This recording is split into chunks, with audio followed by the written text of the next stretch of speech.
Phone केल्यामुळे मी स्वतःच सर्व जिल्हाधिकाऱ्यांशी डिझास्टर मॅनेजमेंट, मुख्य सचिव, त्याचबरोबर NDRF आणि ज्या ज्या ठिकाणी हेलिकॉप्टरने एअरलिफ्ट करण्याची आवश्यकता होती त्या ठिकाणी आर्मीच्या लोकांशी देखील बोललो आणि अनेक ठिकाणी त्या भागातल्या लोकांना मदत झाली।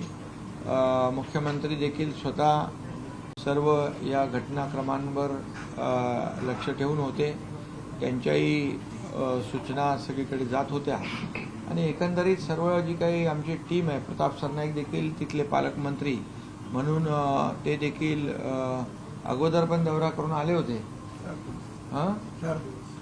4 दिवसाचा त्यांचा त्या भागामध्ये दौरा होता आणि एकंदरीत मराठवाड्यामध्ये परिस्थिती गंभीर आहे। अनेक जिल्ह्यां मराठवाडा आहे, उत्तर महाराष्ट्र आहे, विदर्भात देखील काही ठिकाणी मोठ्या प्रमाणावर ढगफुटी झाली। पश्चिम महाराष्ट्रात देखील आज शंभूराजे देसाई यांनी देखील अनेक ठिकाणचा उल्लेख केलेला आहे। त्यामुळे अनेक ठिकाणी ढगफुटी सदृश्य परिस्थिती होती। ढगफुटीमुळे एकाच वेळेला फार मोठ्या प्रमाणावर पाऊस पडल्यामुळे खूप मोठ्या प्रमाणावर शेतकऱ्यांचं शेतीचं नुकसान झालेलं आहे आणि शेतीचं नुकसान झाल्याबरोबर शेतीच्या नुकसानीबरोबर मोठ्या प्रमाणावर जमीन देखील खरडून गेलेली आहे। अशी देखील अनेक गावं आहेत की ओढ्याच्या नाल्याच्या बाजूला जी काही गावं आहेत त्या प्रवाहामध्ये संपूर्ण माती वाहून गेल्यामुळे मोठ्या प्रमाणावर तिथं जमिनीची हे झालेली आहे, वाहून गेलेली आहे, खरडून गेलेली आहे। त्या बाबतीत देखील आज कॅबिनेटमध्ये चर्चा झाली आणि झालेल्या नुकसानीच्या पंचनाम्यांच्या संदर्भात देखील चर्चा झालेली आहे आणि युद्ध पातळीवर झालेल्या नुकसानीचे पंचनामे होतील, शेतीचे नुकसानीचे पंचनामे होतील। काही जीवितहानी देखील झालेली आहे, त्यांना देखील तात्काळ सरकारच्या वतीने मदत दिली जाईल। काही गाई, म्हशी, गुरं यांची देखील जनावरांची हानी झालेली आहे, काही ठिकाणी घरांची देखील पडझड झालेली आहे आणि म्हणून अशी एकंदरच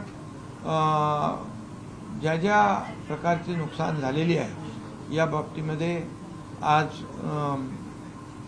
कॅबिनेटमध्ये देखील या बाबतीत गांभीर्याने चर्चा झाली आणि शासन म्हणून आम्ही शेतकऱ्यांच्या पाठीशी उभे होतो आणि आजही आहोत आणि उद्याही राहणार आहोत, कारण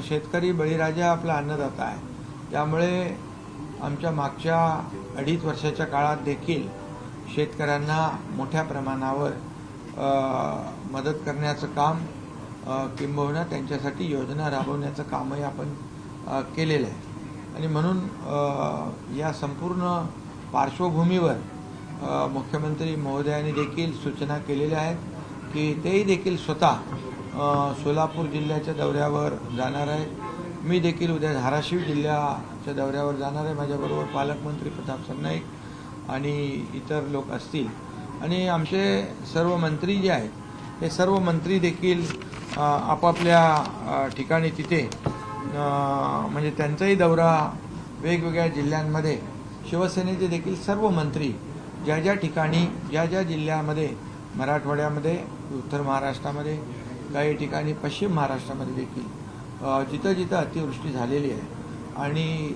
नुकसान झालेले आहे त्या ठिकाणी सर्व मंत्री दौरा करतील। महायुतीचे सर्व मंत्री संपूर्ण महाराष्ट्रामध्ये जिथे जिथे अतिवृष्टीमुळे मोठ्या प्रमाणावर नुकसान झालं आहे त्या ठिकाणी स्वतः जातील आणि त्याची पाहणी करतील आणि संबंधित शासकीय अधिकाऱ्यांच्या बरोबर जिल्हाधिकारी, बाकी सर्व अधिकारी जे आहेत, कृषी विभागाचे अधिकारी असतील, डिझास्टर मॅनेजमेंटचे अधिकारी असतील, यांच्याबरोबर चर्चा करतील।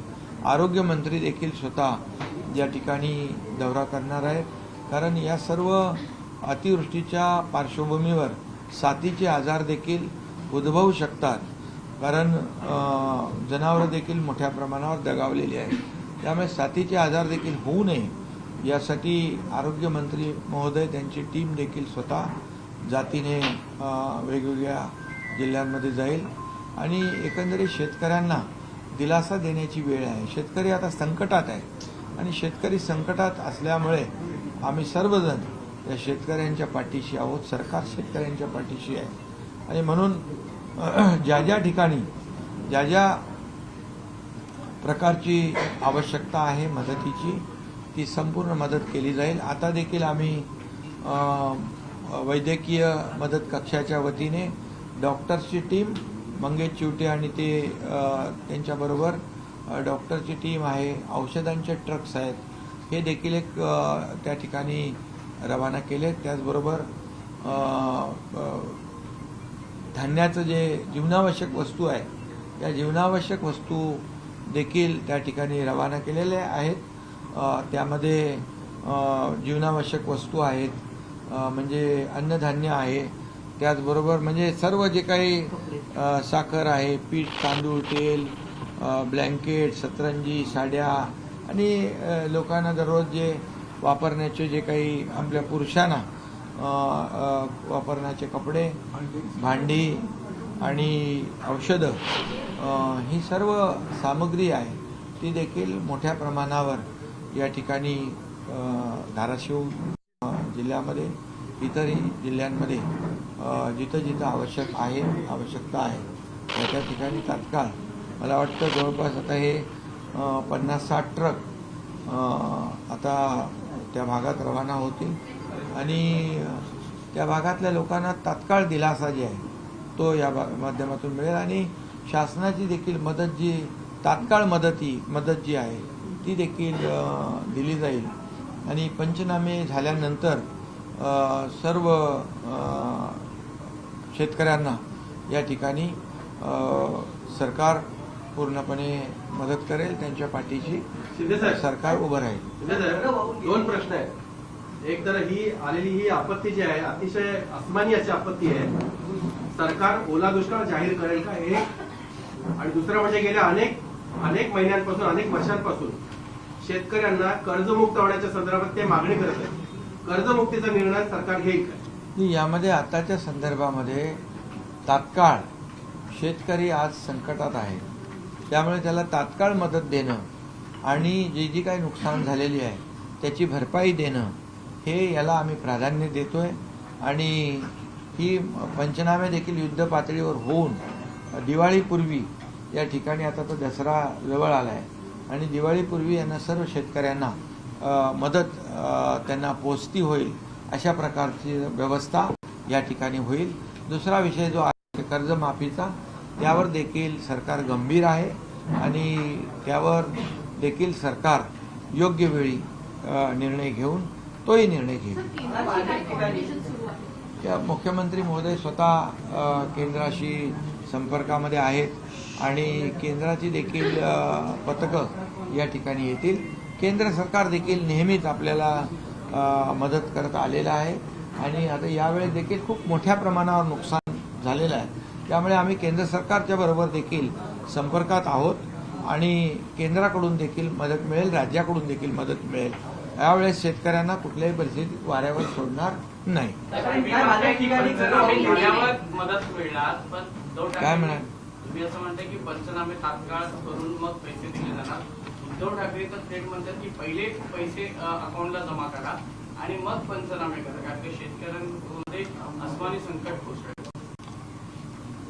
खरं म्हणजे ते पण मुख्यमंत्री होते, मला वाटतं त्यांनी अशा प्रकारचा निर्णय घेतल्याचं माझ्या कधी ऐकिवात नाही आणि म्हणून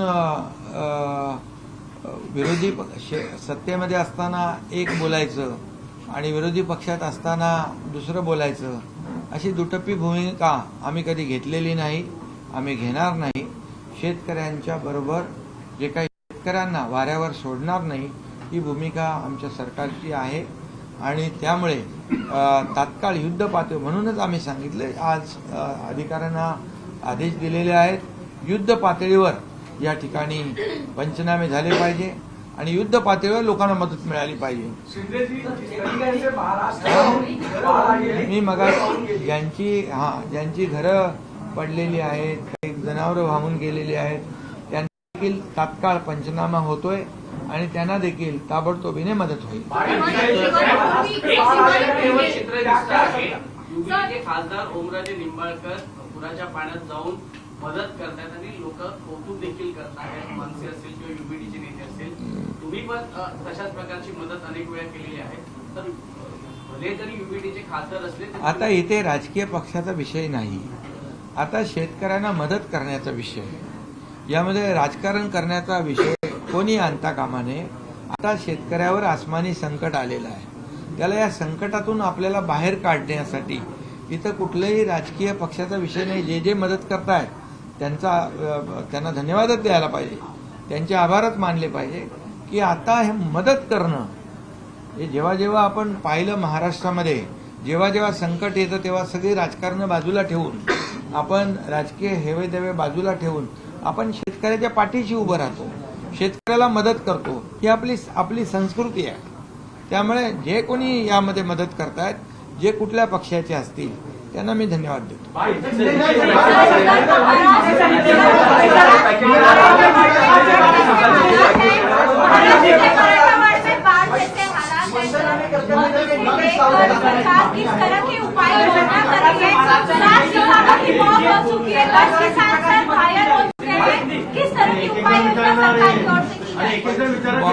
बहुत ही दुर्भाग्यपूर्ण ये सब परिस्थिति है. ये किसानों के ऊपर आया हुआ बहुत बड़ा आसमानी संकट है. ये बहुत बड़ी आपदा है और ये मराठवाड़ा में और ज़्यादा विशेष करके मराठवाड़ा में काफ़ी बारिश हुई है. ये मर्यादा लिमिट से बाहर बारिश हुई है.